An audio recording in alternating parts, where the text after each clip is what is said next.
আজকে আমরা ষষ্ঠ শ্রেণীর তৃতীয় পর্যায়ক্রমিক মূল্যায়ন 2025 সালের ভূগোল বিষয়ে সিলেবাস নাম্বার বিভাজন এবং সম্পূর্ণ উত্তর সহ নমুনা প্রশ্নপত্র সম্পর্কে আলোচনা করব। তো চলো এই ভিডিওতে আমরা ক্লাস 6 এর থার্ড ইউনিট টেস্ট 2025 জিওগ্রাফি সাবজেক্টের সিলেবাস মার্কস ডিভিশন এবং এই কোশ্চেন পেপার ও তার উত্তরগুলো দেখে নিই। থার্ড ইউনিট টেস্ট বা ফাইনাল এক্সামে তোমাদের 70 নম্বরের পূর্ণমান দেওয়া থাকবে এবং সময় থাকবে 2 ঘন্টা 30 মিনিট। যদি এই প্রশ্নের উত্তরগুলি তোমরা পিডিএফ আকারে পেতে চাও তাহলে আমাদের সহজ লেসন অ্যাপটি ইনস্টল করে রাখবে। অ্যাপের লিঙ্ক ডেসক্রিপশন বক্সে দেওয়া আছে, সেখান থেকে তোমরা অ্যাপটিকে ডাউনলোড করে প্রশ্নদের পিডিএফগুলো নিতে পারো। পিডিএফ ফাইলগুলো পেইড কোর্সের মধ্যে থাকবে এবং পেইড কোর্সের মধ্যে তোমরা সমস্ত সাবজেক্টের question answer, suggestion, model question paper, syllabus, marks division এই সব ভিডিও আর পিডিএফগুলো সেখান থেকে পাবে এবং পিডিএফগুলো ডাউনলোড করে নিতে পারবে, ভিডিওগুলো সেখান থেকে অ্যাড ছাড়াই দেখতে পারবে। দেখো সিলেবাসের মধ্যে তোমাদের যে অধ্যায়গুলো রয়েছে, তুমি কোথায় আছো, পৃথিবীর আবর্তন, আবহাওয়া, জলবায়ু, বায়ু দূষণ, শব্দ দূষণ, ভারতের ভৌগোলিক পরিবেশ, ভারতের কৃষিকাজ, ভারতের জনজাতি মানচিত্র, এগুলো তোমাদের পড়তে হবে থার্ড সামেটিভ এক্সাম এর জন্য, অর্থাৎ ফাইনাল পরীক্ষার জন্য। এরপর তোমাদের যে নাম্বার বিভাজন সেটা দেখো কীরকম তোমাদের প্রশ্ন দেওয়া থাকে। সাধারণত তোমাদের প্রথমে 5টি ম্যাপ পয়েন্টিংয়ের জন্য প্রশ্ন দেওয়া থাকবে আর কি। সব স্কুলে কিন্তু ম্যাপ পয়েন্টিং দেওয়া থাকে না, কিছু কিছু স্কুলে থাকে, কোনো স্কুলে থাকে না।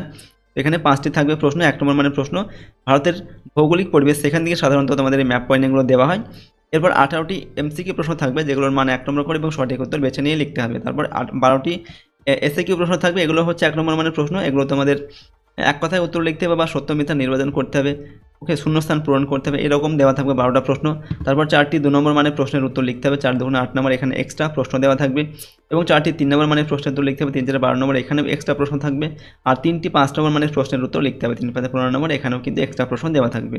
তো এরকম প্যাটার্নে তোমাদের প্রশ্ন থাকবে 70 নম্বরের, সময় থাকবে 2 ঘন্টা 30 মিনিট। তো চলো আমরা এখন একটি কোশ্চেন পেপার এবং তার উত্তরগুলো দেখে নিই। 1 নম্বর থেকে বলা হচ্ছে প্রদত্ত রেখা মানচিত্রের নিম্নলিখিত স্থানগুলি চিহ্নিত করো। এখানে প্রশ্নের মান 1 করে 1 × 5 = 5। কয়ের দেখে কারাকোরাম পর্বতশ্রেণী, করমণ্ডল উপকূল, নর্মদা নদী, থর মরুভূমি, লাক্ষাদ্বীপ, এগুলো তোমাদের যে মানচিত্র দেওয়া হবে সেখানে চিহ্নিত করতে হবে। 2 নম্বর থেকে সঠিক উত্তরটি নির্বাচন করো। 1 × 18 = 18। কয়ের দেখে পৃথিবীর অক্ষ কক্ষতলের সঙ্গে যে কোণ করে থাকে তা হচ্ছে 23.12 ডিগ্রি, 66.12 ডিগ্রি, 45 ডিগ্রি না 90 ডিগ্রি। তো পৃথিবীর অক্ষ কক্ষতলের সঙ্গে যে কোণ করে থাকে তা হচ্ছে 66.12 ডিগ্রি। কয়ের দেখে পৃথিবীকে সমান দুটি অংশ ভাগ করে মূল মধ্য রেখা, কর্কট ক্রান্তি রেখা, সুমেরুর বৃত্ত না মহাবৃত্ত। তো পৃথিবীকে সমান দুটি অংশ ভাগ করে মহাবৃত্ত মানে হচ্ছে কি নিরক্ষরেখা। কয়ের দেখা নিরক্ষরেখায় পৃথিবীর আবর্তনের গতিবেগ ঘন্টায় 1650 কিলোমিটার, 1550 কিলোমিটার, 1250 কিলোমিটার, 830 কিলোমিটার। তো নিরক্ষরেখা পৃথিবীর আবর্তনের গতিবেগ হচ্ছে ঘন্টায় 1650 কিলোমিটার। ঘয়ের দেখা পৃথিবী নয় সূর্যই সৌরজগতের কেন্দ্রে রয়েছে, প্রমাণ করেন গ্যালিলিও, নিউটন, কোপার্নিকাস না কেপলার। তো পৃথিবী নয় সূর্যই সৌরজগতের কেন্দ্রে রয়েছে, এটা প্রমাণ করেন কোপার্নিকাস। বায়ুর আর্দ্রতা মাপার যন্ত্রের নাম থার্মোমিটার, ব্যারোমিটার, অ্যানেমোমিটার, হাইগ্রোমিটার। তো বায়ুর আর্দ্রতা মাপা হয় কিসের সাহায্যে? হাইগ্রোমিটার এই যন্ত্রের সাহায্যে। টয়ের থেকে প্রতি 1000 মিটার উচ্চতায় বায়ুর তাপমাত্রা কমার হার 3.5 degree Celsius, 6.5 degree Celsius, 5.6 degree Celsius, 5.3 degree Celsius.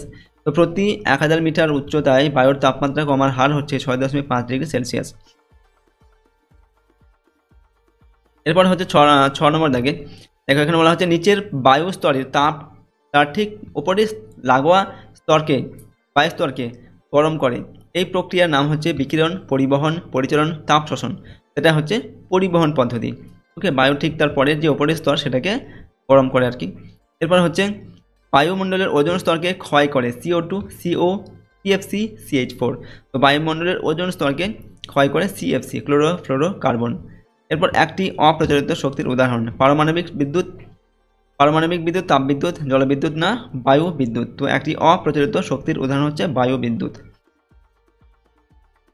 ইঙ্গল থেকে গাড়ির হর্ন বাজার শব্দের তীব্রতা হচ্ছে 40 ডেসিবেল, 70 ডেসিবেল, 90 ডেসিবেল না 100 ডেসিবেল। তো গাড়ির হর্ন বাজার যে শব্দের তীব্রতা সেটা হচ্ছে 40 ডেসিবেল। ভারতে অবস্থিত হিমালয় পর্বতের সর্বোচ্চ শৃঙ্গ হচ্ছে Godwin, Austen, Everest, Kanchenjunga, Dhaulagiri. তো ভারতে অবস্থিত হিমালয় পর্বতের সর্বোচ্চ শৃঙ্গ হচ্ছে কাঞ্চনজঙ্ঘা। যে নদীর তীরে গুয়াহাটি শহর অবস্থিত সেটা হচ্ছে গঙ্গা, ব্রহ্মপুত্র, সিন্ধু না মহানদী। তো যে নদীর তীরে গুয়াহাটি অবস্থিত সেটা হচ্ছে ব্রহ্মপুত্র।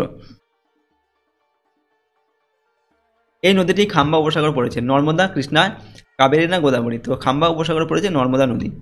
ভারতের যে রাজ্যের প্রধান ফসল গম সেটা পশ্চিমবঙ্গ, অন্ধ্রপ্রদেশ, উত্তরপ্রদেশ, অসম। তো উত্তরপ্রদেশের প্রধান ফসল হচ্ছে গম। এরপর হচ্ছে যে ফসলের চাষ কালো মাটিতে ভালো হয় সেটা হচ্ছে ডাল, তুলো, পাট না মিলেট, উত্তর লিখবে এখানে তুলো। এরপর কেরল উপকূলের অপর নাম হচ্ছে উত্তর সরকার, করমণ্ডল, কঙ্কন না মালাবার। তো কেরল উপকূলের অপর নাম মালাবার উপকূল। ভারতের বৃহত্তম আদিবাসী জনগোষ্ঠী গোল্ড, ভিল, সাঁওতাল না টোডা। তো ভারতের বৃহত্তম আদি জনগোষ্ঠী হচ্ছে গোল্ড। লাতিন শব্দ ম্যাপা কথার অর্থ কাঠ, গাছের ছাল, কাপড় না পাথর। লাতিন শব্দ ম্যাপা এই কথার অর্থ হচ্ছে কাপড়।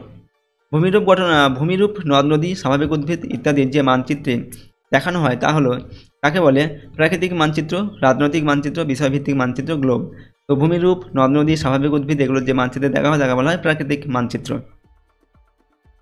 3 নম্বর থেকে নিচের প্রশ্নগুলির নির্দেশ মতো উত্তর লিখতে হবে। প্রশ্নের মান 1 করে তিনটির জন্য 3 নম্বর দেওয়া আছে।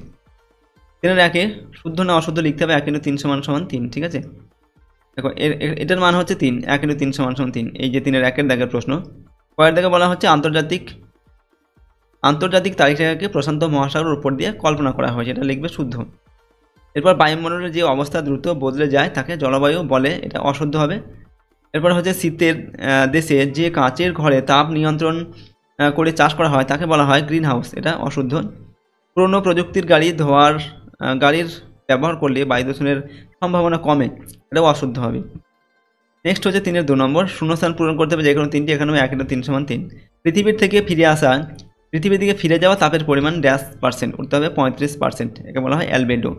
এরপর হচ্ছে কোনো প্রতিষ্ঠানের সামনে ড্যাশবোর্ড লাগানো থাকলে বুঝে নিতে হবে সেখানে হর্ন বাজানো নিষিদ্ধ। তো সাইলেন্স বোর্ড লাগানো থাকলে বুঝতে হবে সেখানে হর্ন বাজানো নিষিদ্ধ।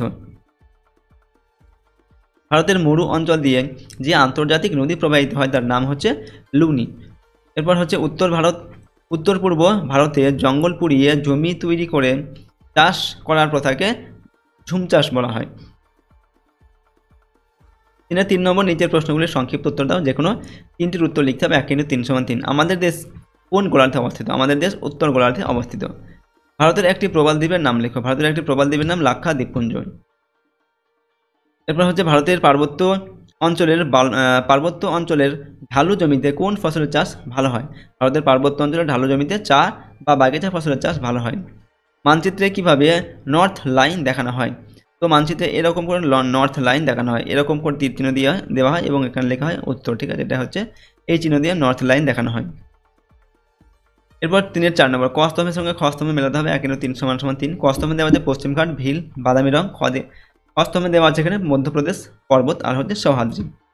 তো এটা হচ্ছে পশ্চিমঘাট পর্বত, এটা সহ্যাদ্রি 3-এর সঙ্গে মিলবে। আর হচ্ছে ভিল মধ্যপ্রদেশ, বাদামি রং এটা হচ্ছে পর্বতের, ঠিক আছে, পর্বত।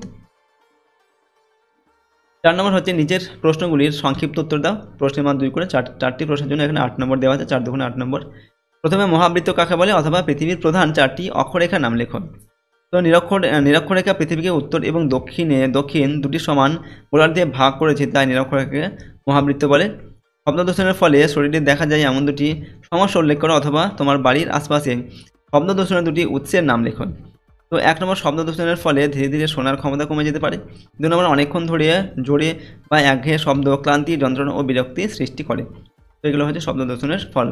কয়াল কাকে বলে অথবা ভারতের পূর্ব উপকূলীয় সমভূমির দুটি বিভাগের নাম বলো।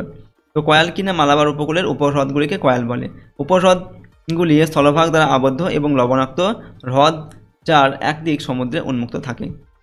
এরপর হচ্ছে চেঞ্চু উপজাতি কোন রাজ্যে বসবাস করে এবং এরা কোন কোন ভাষায় কথা বলে অথবা জারোয়া উপজাতি কোথায় বসবাস করে এবং এদের জীবিকা কী? দেখো, চেঞ্চু উপজাতি অন্ধ্রপ্রদেশ রাজ্যে বসবাস করে এবং এরা চেঞ্চু ও তেলেগু ভাষায় কথা বলে। 5 নম্বর হচ্ছে নিচের প্রশ্নগুলোর উত্তর লিখতে হবে। এখানে প্রশ্নের মান 3 নম্বর করে 4টির জন্য 12 নম্বর দেওয়া আছে। প্রথম হচ্ছে অক্ষরেখা ও দ্রাঘিমারেখার মধ্যে দুটি পার্থক্য লেখো অথবা পৃথিবীর নিরক্ষীয় তল ও অক্ষতলের দুটি পার্থক্য লেখো। তো অক্ষরেখা ও দ্রাঘিমারেখার পার্থক্য হচ্ছে 1 নম্বর, অক্ষরেখাগুলি পূর্ণবৃত্তাকার রেখা, দ্রাঘিমারেখাগুলি অর্ধবৃত্তাকার রেখা। অক্ষরেখাগুলির দৈর্ঘ্য নিরক্ষ রেখা থেকে মেরুর দিকে ক্রমশ কমতে থাকে, প্রতিটি দ্রাঘিমারেখার দৈর্ঘ্য পরস্পর সমান। 3 নম্বর হচ্ছে অক্ষরেখাগুলোতে অবস্থিত বিভিন্ন স্থানের জলবায়ুগত পার্থক্য খুব কম লক্ষ্য করা যায়। একই দ্রাঘিমারেখায় অবস্থিত বিভিন্ন স্থানের জলবায়ুগত পার্থক্য বেশি হয়ে থাকে। এরপর পৃথিবীতে দিনরাত্রি কীভাবে ঘটে সংক্ষেপে ব্যাখ্যা দাও, অথবা আন্তর্জাতিক তারিখ রেখাকে পাকিয়ে টানার কারণ কী।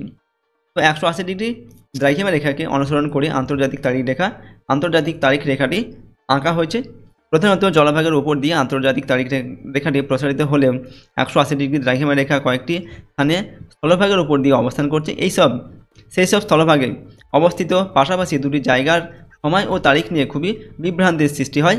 180 ডিগ্রি দ্রাঘিমা রেখা অতিক্রম করার সময় স্থানীয় অধিবাসীদের 12 তারিখ সংক্রান্ত বিভ্রান্তি এড়ানোর জন্য আন্তর্জাতিক তারিখ রেখাকে স্থলভাগ এড়িয়ে জলভাগের উপর দিয়ে কল্পনা করা হয়েছে, তাই আন্তর্জাতিক তারিখ রেখাটি স্থানে স্থানে বাঁকা। বায়ু দূষণের 3টি কারণ উল্লেখ করো, অথবা বৃষ্টির জলে কিভাবে অ্যাসিড তৈরি হয় এবং তার ক্ষতিকর প্রভাব কী। তো বায়ু দূষণের কারণ 1 নম্বর হচ্ছে শিল্প কলকারখানা থেকে নির্গত গ্যাসীয় পদার্থ এবং অগ্যাসীয় পদার্থ সমূহ বায়ুমণ্ডলে মিশিয়ে বায়ু দূষণ ঘটায়। 2 নম্বর তাপবিদ্যুৎ কেন্দ্র থেকে নির্গত nitrogen oxide, sulphur dioxide, carbon dioxide, carbon monoxide, ধোঁয়া, কয়লার কণা, উড়ন্ত ছাই ইত্যাদি পদার্থগুলো বায়ুতে মিশে বায়ু দূষণ ঘটায়। 3 নম্বর যানবাহনের জীবাশ্ম জ্বালানি দহনের ফলে কার্বন মনোক্সাইড, নাইট্রোজেনের বিভিন্ন অক্সাইড, সালফার ডাইঅক্সাইড, কার্বন কণা ইত্যাদি বায়ু দূষণ ঘটায়। তো এগুলো হচ্ছে বায়ু দূষণের কারণ। এরপর হচ্ছে বড় স্কেলের মানচিত্র, ছোট স্কেলের মানচিত্র বলতে কী বোঝো, অথবা মানচিত্রের 3টি অপরিহার্য উপাদানের নাম লেখো। তো বড় স্কেলের মানচিত্র কি না, যে সমস্ত মানচিত্রে কোনো ছোট অঞ্চল যেমন হচ্ছে গ্রাম, শহর ইত্যাদির মানচিত্র দেখানো হয় সেগুলোকে বড় স্কেলের মানচিত্র বলে। আর ছোট স্কেলের মানচিত্র যে সমস্ত মানচিত্রে বিরাট অঞ্চল দেখানো হয়, যেমন পৃথিবী, মহাদেশ, দেশের মানচিত্র দেখানো হয় সেগুলোকে বলা হয় ছোট স্কেল মানচিত্র। 6 নম্বর থেকে নিচের প্রশ্নগুলোর উত্তর লিখতে হবে। এখানে প্রশ্নের মান 5 নম্বর করে এবং তিনটির জন্য 15 নম্বর দেওয়া আছে। এখানে পরের দাগে হচ্ছে বায়ুমণ্ডল কী কী পদ্ধতিতে উত্তপ্ত হয়।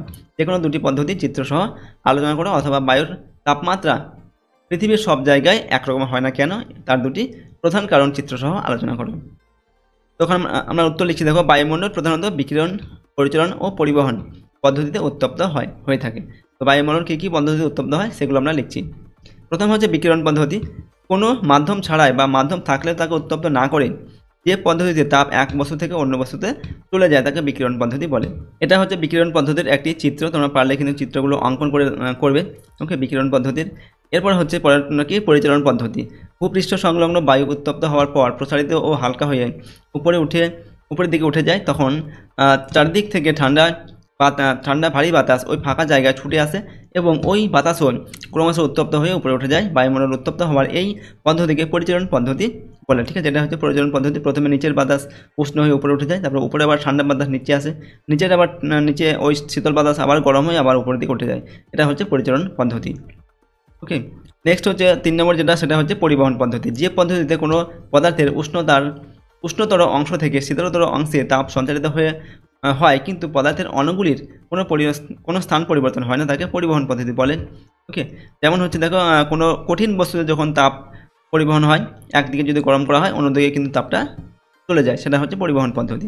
তো এর চিত্রগুলো তোমরা কিন্তু পারলে অঙ্কন করবে, তোমাদের বইতে কিন্তু এই চিত্রগুলো দেখবে রয়েছে, সেখান থেকে তোমরা কিন্তু প্র্যাকটিস করবে।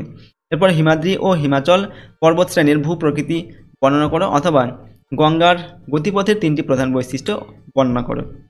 তোমরা লিখছি, দেখো গঙ্গার গতিপথ লিখছি। 1 নম্বর গঙ্গোত্রী হিমবাহের গোমুখ তুষার গুহা থেকে উৎপন্ন, প্রথম অবস্থায় এর নাম হচ্ছে ভাগীরথী। 2 নম্বর হচ্ছে উত্তরপ্রদেশের এলাহাবাদের কাছে প্রধান উপনদী যমুনার সাথে মিলিত হয়েছে। 3 নম্বর হচ্ছে মুর্শিদাবাদের ধুলিয়ানের কাছে পদ্মা ও ভাগীরথী হুগলি নামে 2টি শাখায় ভাগ হয়েছে। এরপর 4 নম্বর প্রধান শাখাটি পদ্মা নামে বাংলাদেশে এবং অপর শাখাটি ভাগীরথী হুগলি নামে পশ্চিমবঙ্গের উপর দিয়ে প্রবাহিত হয়ে বঙ্গোপসাগরে মিশেছে। ধান চাষের প্রয়োজনীয় উষ্ণতা, বৃষ্টিপাত ও মাটির অবস্থা উল্লেখ করো। ভারতের কোন কোন রাজ্যে সবচেয়ে বেশি ধান চাষ হয়, অথবা ভারতে উৎপাদিত ফসলগুলির শ্রেণীবিভাগ করো ও 2টি করে উদাহরণ দাও। তোমরা লিখছি ভারতে উৎপাদিত ফসলগুলি, ঠিক আছে, শ্রেণীবিভাগগুলো লিখছি। 1 নম্বর খাদ্য ফসল, যেমন হচ্ছে ধান, গম, মিলেট এগুলো। সবজি ফসল যেমন আলু, পটল, বেগুন। তন্তুজাতীয় ফসল পাট, তুলা এগুলো। পানীয় ফসল চা, কফি এইগুলো।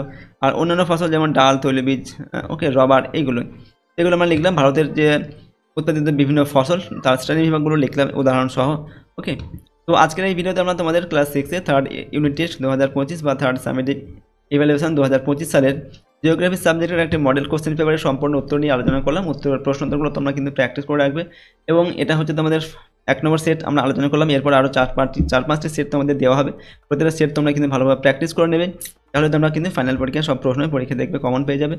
যে কোনো একটি সেট পড়লে কিন্তু তোমরা পরীক্ষার সব প্রশ্ন কিন্তু কমন পাবে না, ঠিক আছে। আর যদি এই প্রশ্নগুলোর পিডিএফগুলো তোমরা পেতে চাও, সহজ লেসন অ্যাপটিকে ইনস্টল করে রাখবে, অ্যাপের লিঙ্ক ডেসক্রিপশন বক্সে রয়েছে, সেখানে কিন্তু পেইড কোর্সের মধ্যে থাকবে এর পিডিএফগুলো, এবং তার সঙ্গে কোশ্চেন আনসার থাকবে, সমস্ত সাবজেক্টের suggestion, model question paper, syllabus, marks division এগুলো দেওয়া থাকবে ভিডিও এবং পিডিএফ আকারে। পিডিএফগুলো ডাউনলোড করতে পারবে এবং ভিডিওগুলো সেখান থেকে তোমরা অ্যাড ছাড়াই দেখতে পারবে। যদি তোমরা আমাদের এই চ্যানেলে নতুন হও, চ্যানেলটিকে প্লিজ সাবস্ক্রাইব করে রাখবে এবং ভিডিওটিতে লাইক করবে, ভিডিওটিকে বন্ধু বান্ধবের সঙ্গে শেয়ার করবে। আজকে আমরা এই ভিডিওটি এখানে শেষ করছি। সম্পূর্ণ ভিডিওটি দেখার জন্য অসংখ্য